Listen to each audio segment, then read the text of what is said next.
everybody. It's me, Johnny, and with me, I've got DJD. Howdy. And no Farmer. I appreciate that whenever Farmer's not here, we take time to acknowledge that he's not here. Yeah. It's almost like a funeral. Yeah, no Farmer. And in the back, we've got Craig, and we have a live studio audience as well. What's up? Not going to say your name because I respect people's privacy. Unless you want us to. I was like, unless you want us to say your name, in which then I will say it. It's 1:10 p.m. where I live. I have been talking with DJD since 12:20. So, like, what is that? 40 minutes? We've been talking, something like that, yeah. And we have had a great conversation, primarily about religion. Because why don't we start with this? I mean, it's in the news. Pope Francis passed the day after Easter. Rest in peace. May he rest in peace. I'll pretty happily say that, I'm not a Catholic. I'm not a member of the Catholic Church. I did appreciate Pope Francis, and while I know that he was not a perfect human being, of course, though Catholics would disagree with me on that. He's not the perfect human being, but I did appreciate his focus on the poor and on relationships over theology and rules.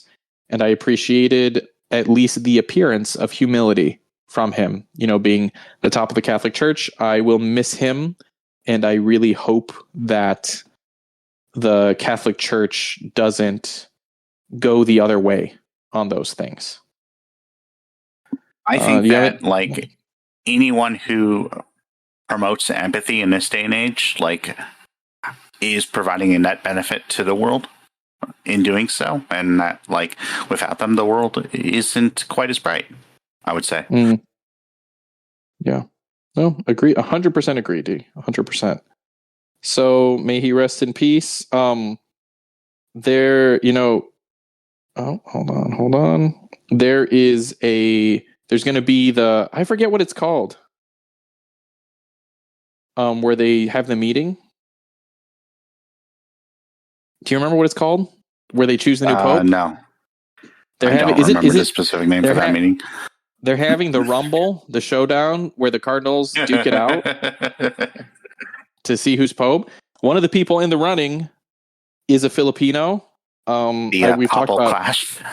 Yeah, I'm half Filipino, so I am rooting for the Filipino in the thing. My money's on him. We'll update you guys as we get on who the next pope is, but money's on the Filipino guy. I know. Yep, our studio audience is like, yeah, let's go.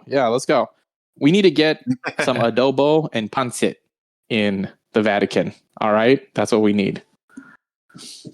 And I will be so pumped to be a Filipino if the Pope is Filipino. That's just going to be sweet.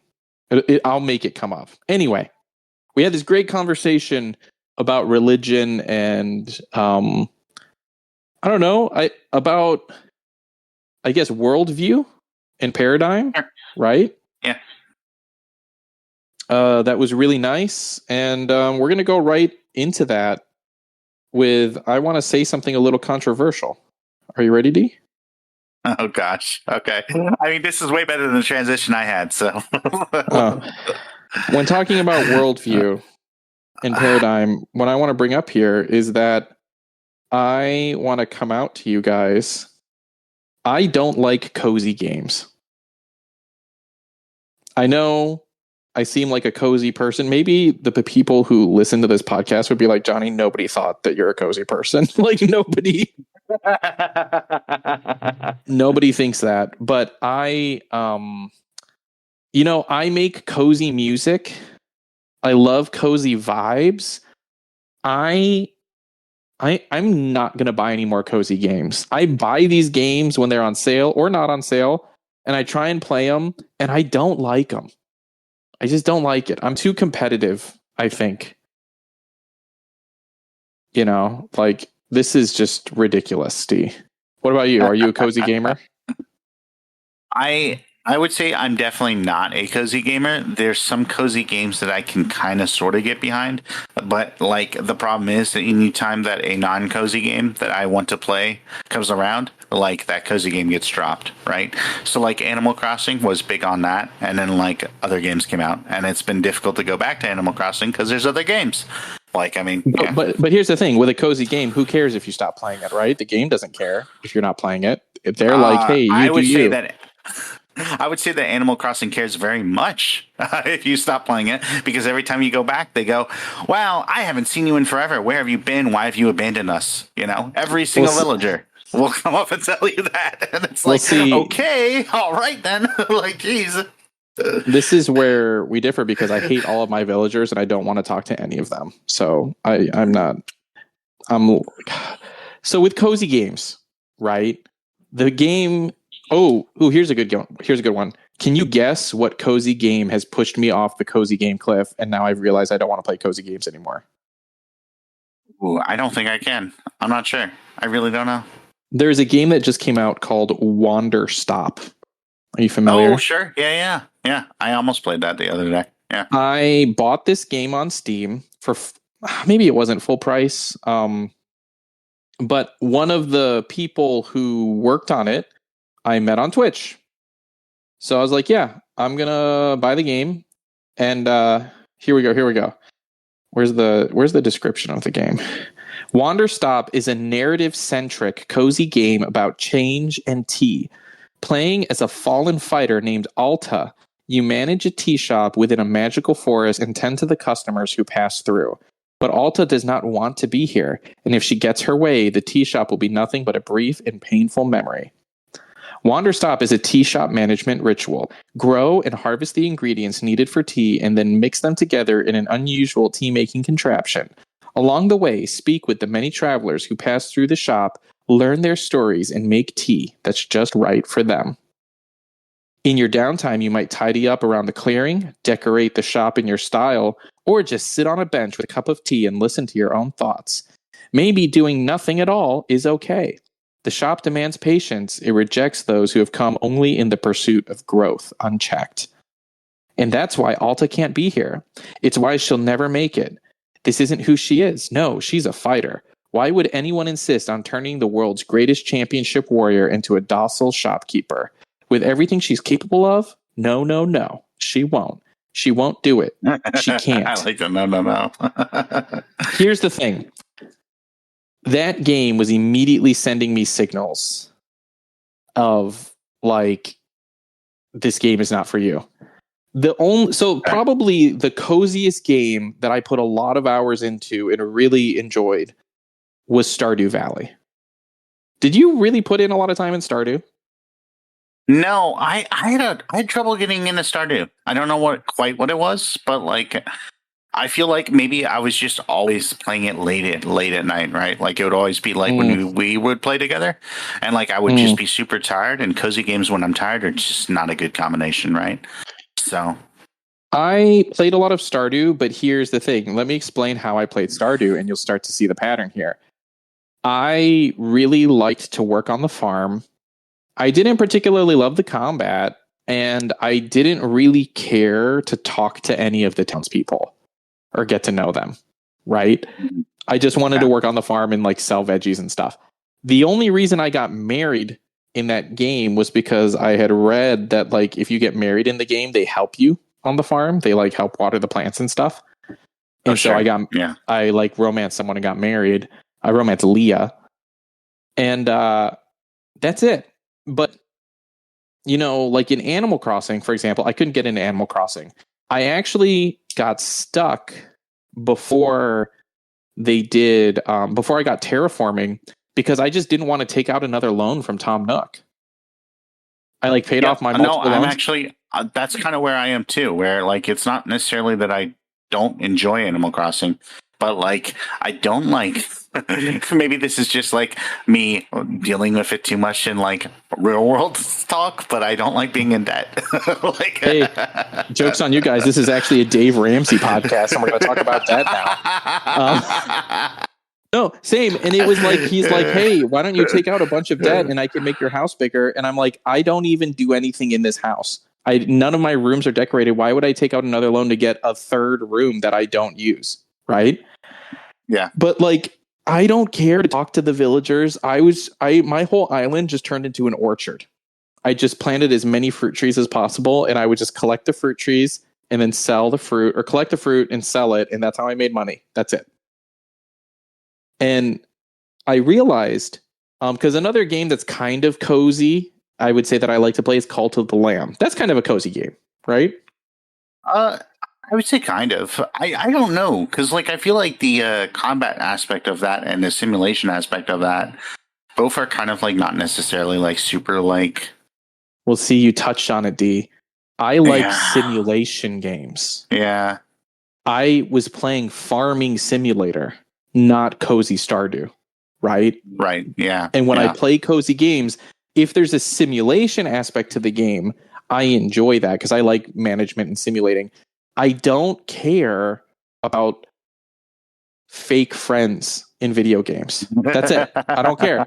Like, I'm trying to just make tea, and like this character in Wanderstop is like trying to tell me like their sad story or whatever, and I connect with them, and I'm just mashing the A button, right? Just trying to get them through this story, just being like, okay, but what tea do you want though? Okay, I don't really. Okay, your son doesn't think you're cool, and you really want your. Okay, you really want your son to think you're cool. Okay, I don't care. Okay, like that's it. Like that's me playing this game, and I'm just like, I'm done. I don't think I'm gonna buy another cozy game. I've learned I don't like them. I have a bunch of them, like in the library, untouched.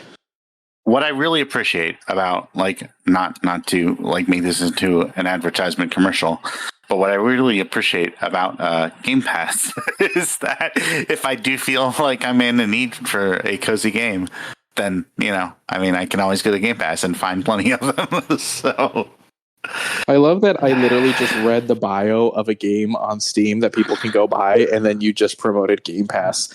We're not getting paid for any of this, you guys. It's just out there. And it's just funny because I guess I'm just too competitive. I like simulation games. I just, I keep coming back to like Helldivers 2 or like Marvel Rivals or something. You know what I mean? Like, right. I just want to... I'm too competitive, and I don't love that about myself. I think I aspired to be a cozy gamer, but like literally, so in this game, Wanderstop, she's like running, and she's like she was this great championship fighter, and she lost a bunch of things, and her sword gets too heavy for her to hold. It was like made special for her. She can't lift it, right? And the guy's like, listen, like you may never be able to lift again. And in the game, even they're like, just take it easy. Just take it easy, don't worry about it. I'm really sad. Don't worry about the tea shop. Don't worry about this story. Look, and all of this stuff, right? Don't worry about it. Just take it at your own pace. Don't worry about it. And she is like, no, I don't want to take it at my own pace. I need to do this now. And I am exactly that way too. But like all of the game's messaging is like, Johnny, you're not going to like this. It's like, slow down, chill. It doesn't matter. You're not in a rush. It doesn't matter. Like you need to relax and do all that. And I'm just like, I don't want to do this. Yeah, exactly. Thank you to our studio audience. Yeah, I hate it. So I was rolling my eyes so hard reading through this stuff of just being like, okay. Can I just get to the tea simulating thing? And that it's not enough tea simulating for me to play it, Anyway, that's it. That's my contribution this week. The Pope is dead, and I hate cozy games. I'm at that point. Like, I just don't like them. I know it now. I hate cozy games. I hate that you just set me up for my transition. Oh, yeah. Go ahead. What's up? So the Pope is dead, but you know what is resurrected? On Easter. Switch pre-orders. Switch pre-orders are resurrected for the US. Yeah, I saw that Nintendo didn't raise the price.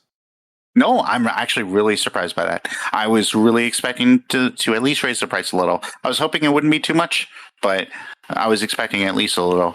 But I don't know, like, because I was kind of expecting more time before they actually make any decision on that. And I don't necessarily know that I'm ready to spend like $500 right now. So I mean, like, I'm kind of in a weird spot where, like, yes, I'm kind of sold still, especially with the price point remaining the same. But also, I don't necessarily know that I want to spend the money, especially with, like, you know, the whole utilization issue of, like, not using my Switch a lot or whatever, and, like, all that. So you don't even have the great excuse of, like, it's a better Switch 1 for, like, the heavy Switch gamers, right? Like, for them, exactly, some of them are like, it's better for my whole Switch library. It's worth it just for that. But, like, you're not in that situation. Right. Well, and if you were in that situation, essentially, you would still need to pay $10 for every upgrade or whatever, which I think, you know what, controversial take maybe, I think that's a fair price. I think that's fine. I think the $10 upgrade like system that like PlayStation and Nintendo are going after, I think that's fine. I love Xbox's free upgrade system, but I mean, like, not everyone's Xbox, you know? It's just, you know. Hey, if you don't want to pay $10 to upgrade your game, maybe you should buy an Xbox and then you can play the game.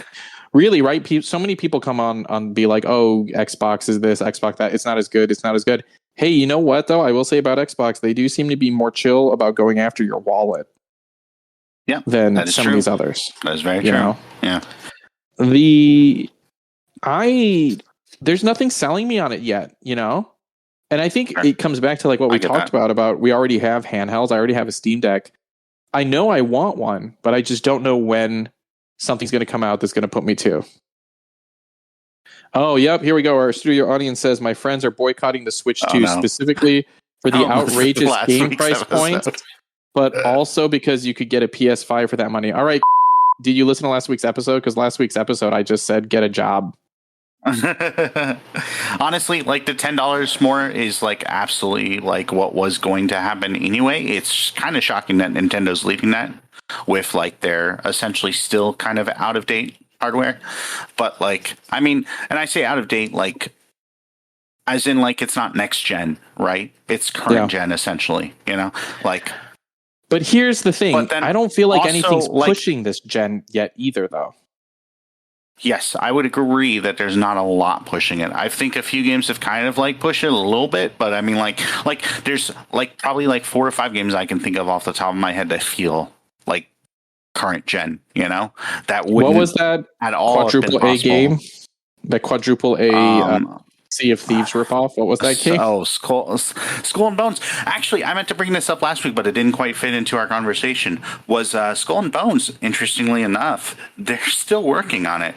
Like Ubisoft is doing that Ubisoft game that Ubisoft thing that I kind of appreciate.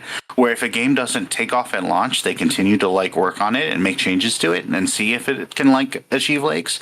I wouldn't have thought that, like for instance, For Honor would have kept going, you know? And I also would have kind of felt like, even though the way that it was structured kind of made it seem like they were going to go in that direction, I don't necessarily know that I would have called Siege lasting as long as it has. And yet, like, it does pretty well, you know? Like, both those games are doing pretty well. They're still going on Skull and Bones, and they're adding sword combat to it, actually. So now it's like literally becoming Sea of Thieves kind of. But my thought is with Skull and Bones, if they can achieve anything close to Black Flag, I will actually turn on that game. I will. I'll actually be a fan of it. And it seems like they're kind of going in that direction. So I have to pay for it? Do I have to? Is it on something? Do I have to pay? Do I have to pay? It's on the Ubisoft subscription thing. But I mean, like that's it. Which I do get. Now. Right, I do get that. Yeah. If I'm, what is it? If I'm on Game Pass Ultimate, right? No. Oh, it's their own thing. It's their different? Own thing. Yeah, it's different. Yeah, it's different than the other thing. That's so annoying. Yeah, it is kind of annoying, but also their catalog is deep enough that if you don't own a ton of Ubisoft games, or at least like the latest ones, like. It's kind of worth it because it's like better than like paying like full price for like those games. If there's like more than a couple that you want or whatever, you know, you can subscribe for a little bit. The other thing that they do that's really cool with their subscription plan, something that Game Pass does not do, is that they give you the Ultimate Edition or at least like an enhanced edition of every game. So it usually includes at least like the first DLC, if not all DLCs, for free. Because that's it's like kind of nice. Deluxe edition. Yeah. Which is actually really cool. Yeah. But going back on like you can buy a PS5 for that money. and all of that. It is. I kind of get it. I don't. I guess I should say that. But what I don't get is this. But what I don't, I understand that argument of like you could buy a PS5 for that, but what you can't play a PS5 on your porch. You can't take your PS5. So the problem is all of the examples I'm going to give are like not going to work in America because like I'm in Japan, right? You can't take the PS5 on the train and whip it out and play it a little bit on the train like during your commute, right? Like this is like a very daily use case for like Japanese people, for example, right? Those kinds of things you can't do that. I would agree with you. I would agree that there's definitely something to the portability of the Switch. I would also say that the Switch 2 is a modern console, and modern consoles cost $500. That's just what it is. Like when it comes down to it, the original Switch was not a modern console. It was way worse than like modern consoles. Like in terms of what 100%. It could handle, in terms of the number of games that it had, like on it. Like I mean, like it just wasn't up to par. Like you're paying for like the fact that they improved the Switch to be relevant, at least in terms of third-party games. Like I mean, it's always had like that first-party, capture. And I'll throw out there that that while yes, you can play on your phone while you're out and about, you can't play like Elden Ring on your phone. You can't play. There are some things you can play on your phone, but also, I mean, maybe it's just me. I have games on my phone. I hate playing them on my phone. It's not a good time. Some games, especially games that are specifically designed for it, like it's okay. But other ones that I want to play, it's not a good time. Oh, here we go. I understand. I want to see how Fortnite runs on the Switch now. Will it work well now? Probably not. Well, my son plays Fortnite on the Switch and he likes it. But it will be really interesting to see those kinds of situations where these games, current games played on current consoles, running well on the Switch. I do wonder what it'll do for the handheld market, which is, as we talked about last week, already starting to get kind of like saturated. And there's a lot going on in the market. I think the problem is, too, that you have the question, too, of whether developers will put enhanced like versions of their game like for free, like upgrade to like a because like what's the games on the Switch are essentially Switch specifically made like for Switch games for the most part. Right. From third-party devs. Like this is the Switch edition. This is meant to run at like lower specs. Whether developers will ever upgrade to like essentially what they have on like say the Series S is a good question. Like we don't know. It is a good question. I would agree. Yeah. That, and as far as like not to dunk on people who are saying that like, oh, we're not going to buy the next Switch game or the next Switch. Yeah, you will. Don't worry. Mm-hmm. Maybe not at launch, but you will. They're going to announce the next Zelda game. They're going to announce the next Metroid game. They're going to announce the next this, and you're not going to be able to play it anywhere except there because they're not Microsoft, and people are going to buy it. That's the thing. Yeah, that's absolutely the thing. Is like eventually, like you will have a Switch 2 probably. Like they will. Nintendo has proven that they're willing and able and will continue to put out the catalog to entice you to buy it at some point. And maybe not right away, but they're really good at pacing out their catalog. They're really good at that. And if you don't buy it, they will punish you. You didn't buy a Wii 2. Yeah. You didn't buy a Wii 2. Guess what? We still don't have Wind Waker on the Switch. Like, what is it? The Wii U? Yeah. Like, they're just like, no, we're punishing all you because you guys did not support us on the Wii U. So that, like, Twilight Princess? No, it's not happening. It's not happening on the Switch. But isn't Wind Waker coming to Switch 2 with the whole, like, the GameCube library or whatever? It's the back compat GameCube library, but there's a couple of interesting points that people made of that they actually did an HD Wind Waker remake for the Wii U. And they seem to be not doing the HD remake. They're actually doing the GameCube version of Wind Waker. Well, if they're doing it as back compat, though, that makes sense, right? Like I could, it makes sense. That. Yeah. But I wonder if they are going to do an HD remake of Wind Waker because this still leaves them that option, right? In that way, like I would wonder that, but I also feel like it's almost like their way of getting out of that, right? Like because like I feel like they've had the opportunity to do several different remakes, then they just haven't because guess what? They can just bring out the back compat version on like their online system and increase the buy value of that subscription system. And then just like that kind of excuses them from having to do any additional like investment in that particular game. Or they could also do both. They could do both. Yeah, that's true. Because it does bring in the investment into the online system, but then if they re-release that game, it's going to be a huge success. That's true. You know? That's actually true. Yeah, that they're and so with maybe Wind Waker and like games that are a sure thing, absolutely. I think with the games that aren't a sure thing, that they're absolutely using like the back compat system as like a way of like, hey, we don't have to do this now because we can just do it this way. But I'm in the same boat as you. Our studio audience, by the way, because I'm not buying one at launch. The original Switch I did not buy at launch, and the big one for me was Breath of the Wild. I love those kinds of games. I love The Legend of Zelda. I didn't know it at the time. I also really love Mario Odyssey, which was also a launch title. But that wasn't that. I need to. It's such a good game, and that wasn't one that sold me on it. But Donkey Kong and Mario Kart are not pulling me. I know they got you, but they're not pulling me quite hard enough. But once something comes out that does pull me hard enough, I will be getting one. But again, that's like the beauty of like their strategy. Like they are the best out of all three companies of pacing their exclusives. They are really good at it. Like with the Switch specifically, they would do 2 exclusives a year. Straight up, like 2 to 4. And like, I mean, like they would pace them out, like to be separate from each other. They wouldn't overload you, It wouldn't be like right now with Xbox where there's like 4 exclusive games coming out, like, and I can't decide what to play. Like they never do that. They're always very, very careful about that. And that's honestly, it's like, it's to be kind of commended. Like I feel like it's both like consumer friendly, but also really good marketing. Like really, really, really like smart. Yeah. No, 100%. Tears of the Kingdom, they're like, give everybody a few months on that. Give everyone a few months, and then we'll release something by the time that the fast first players were finishing.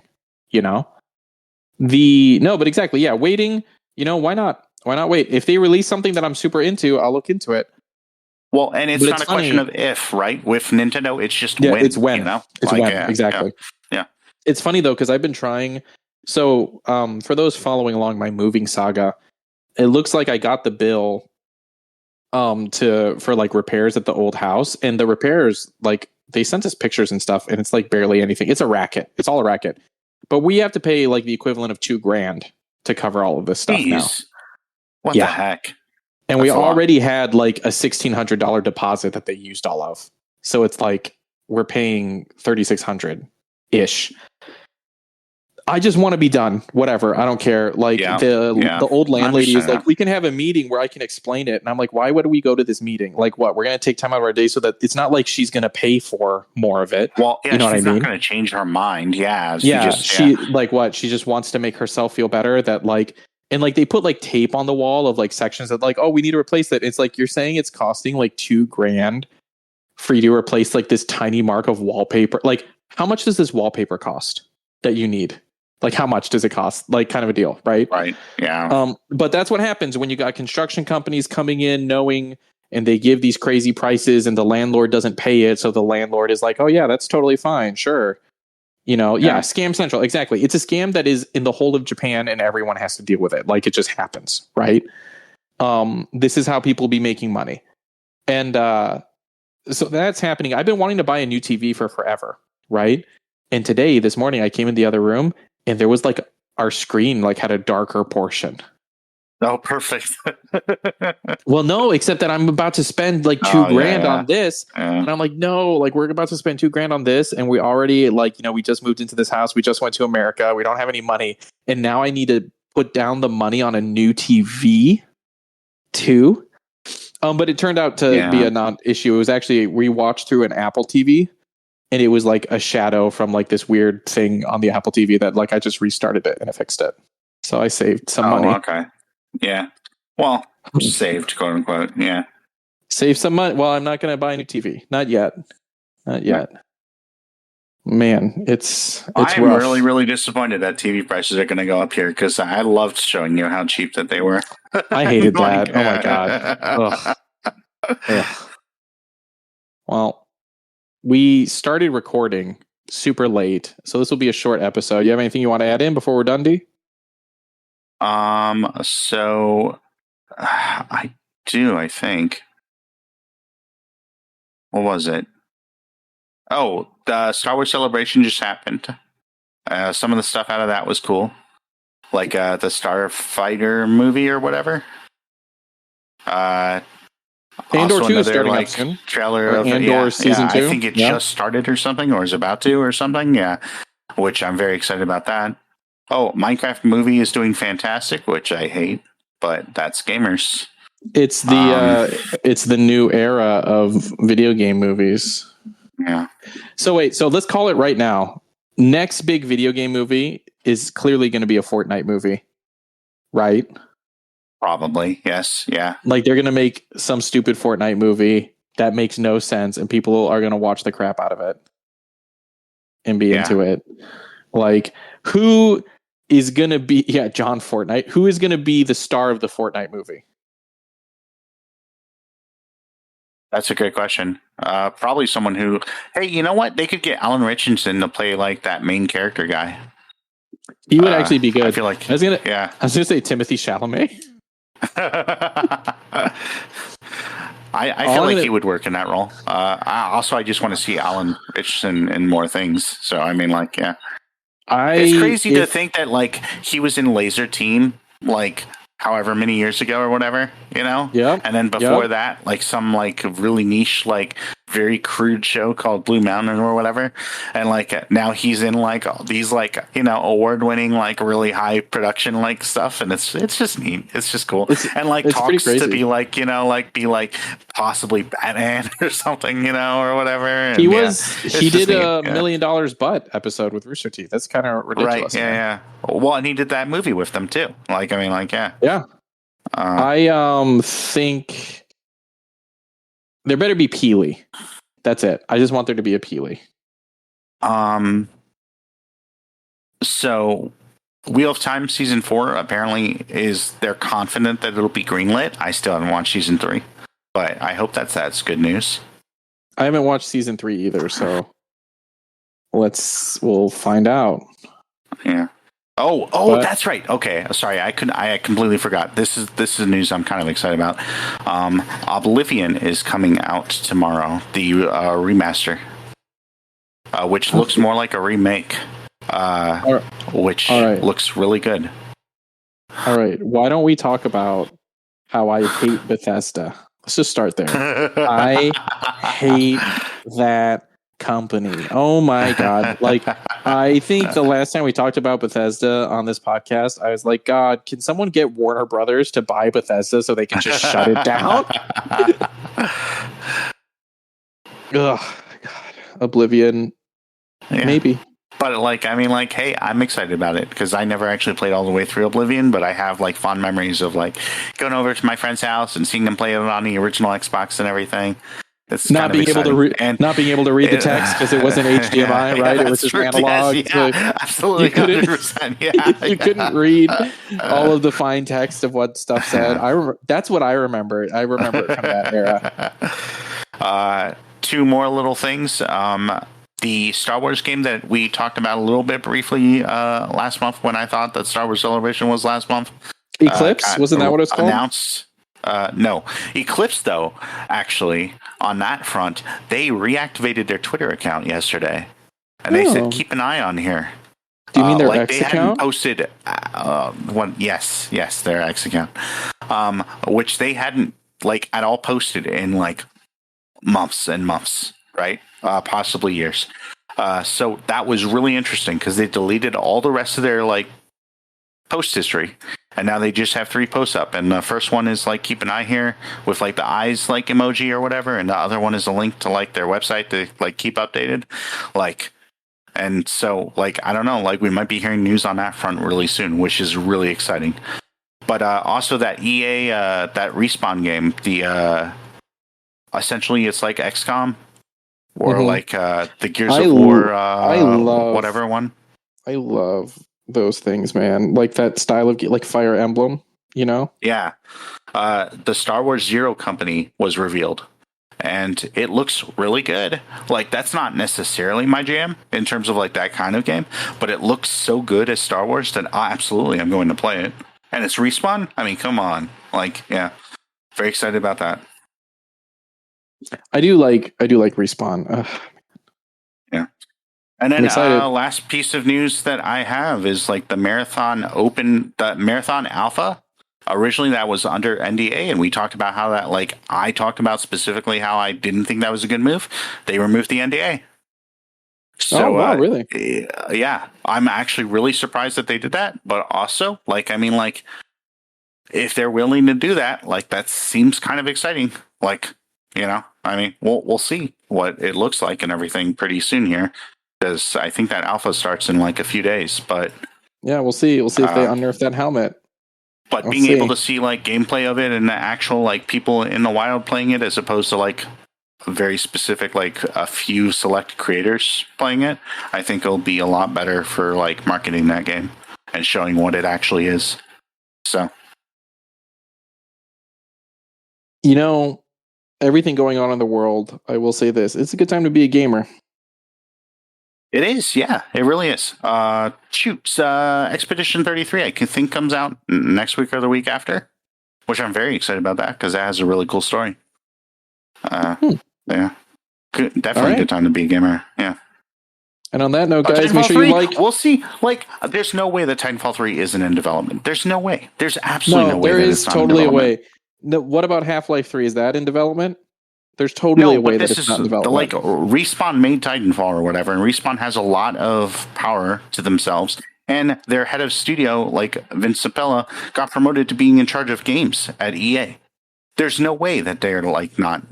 And like, I mean, like with Apex kind of declining or whatever, like they need like some fresh juice into like their. Is Apex dying? Wait, I was about to end this podcast. Is Apex declining? Really? Apex has been. I think they've started seeing declines like this year. Where they the market is just really different though too. I mean, things can't grow forever though. See, this is one of those issues. You can't keep growing forever. Well, like at some point, like, when everyone and their mom's playing Apex, it's the Facebook problem, you know. Then you have Ubisoft announcing that they're like making a game like Apex that's going to be like very like similar or whatever. It's like you're like way too late to the game. Like, what are you doing? You know, Ubisoft's like, guess what, guys? We're just starting development. We'll be ready in 6 years. Yeah. Maybe they could restart the trend, though. I mean, because to be honest, like looking even at like something like Marvel Rivals, I would have thought that that team shooter, objective based shooter, was pretty on the outs, and it's doing really well. So maybe some fresh blood in the game will be nice. Yeah. That's a good point.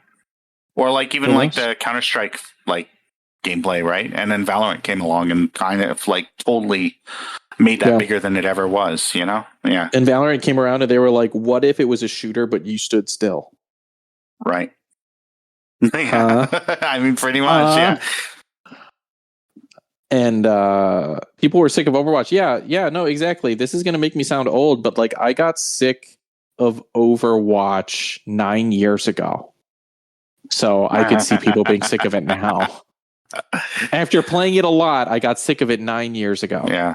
Which, I mean, I think that deserves mentioning too. Like, we played it a lot, like we put some serious time into it. Like, I mean, yeah, put some serious time into it. So on that note, if you're sick of Overwatch, why don't you come play Marvel Rivals with me? And yeah. Make sure you like and subscribe and do all the things. Bye. I said that. I said all of it. I don't have it up to. All right, here we go. Bye, Craig.